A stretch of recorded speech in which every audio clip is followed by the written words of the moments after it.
Hello అండి. ఈరోజు ఒక విషయం చెప్పాలనుకుంటున్నాను. ప్రతి ఒక్క న్యూస్ పేపర్లో ఒక అమ్మాయి బాలిక ఒక రావణాసుడికి బలి అని చెప్పని ఏదేదో వింటున్నాం బ్యాడ్గా. అసలు రాముడు సీత రామాయణం విన్నారు కదా. రావణాసురుడికి పరాయి స్త్రీ పరస్త్రీ వేరొక స్త్రీ ఇష్టం లేకుండా ఏ గతి పట్టిందో రావణాసుడికి తెలుసు కదా. ఇప్పుడు మన సొసైటీలో వీధికొక్క రావణాసురుడు పుట్టుకొని వస్తున్నాడు. ఆ ఒక్క జ్ఞానం తెలుసుకోవాలి. రావణాసురుడు ఏ గతి పట్టింది, ఎంత అధ్వానంగా చావు అనేది ఎంత పరమ భక్తుడు, శివభక్తుడు. అటువంటి ఆ వానికే తప్పలేదు.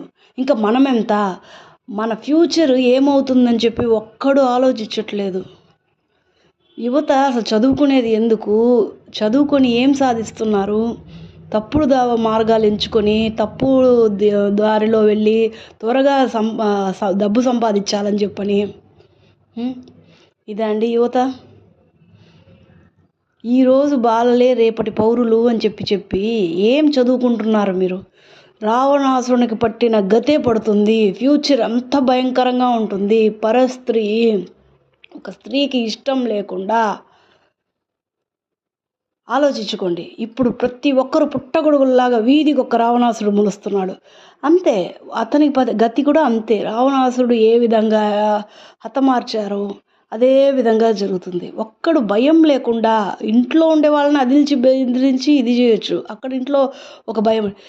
వేరే పబ్లిక్లో ఉండే వాళ్ళని కూడా అంత స్వతంత్రంగా ఎవరిచ్చారండి? అంత ఫ్రీడమ్ ఫ్రీడమ్ ఫ్రీడమ్ ఫ్రీడమ్ అంటే ఎక్కడ పోతున్నారు మీరు? తెలుసుకోండి. రావణాసుల్లారా ఎవరైతే ఉన్నారో, అటువంటి దురుద్దేశంతో ఎవరైతే ఉన్నారో వాళ్ళకి రావణాసురికి పట్టిన గతే పడుతుంది. కోకొల్లలుగా పుట్టుకొని వస్తున్నారు. దయచేసి ఇంతటితో ఆగిపోండి. విను మిత్రమా, ప్లీజ్, నీ మంచి కోసమే చెప్తున్నాను. మంచిగా మారండి, మనుషుల్లాగా ప్రవర్తించండి. మనం మనుషులం, మృగాలం కాదు. మనుషుల్లాగా బతకండి, బతకనివ్వండి. ఈ సమాజాన్ని మీ చేతుల్లో ఉంది.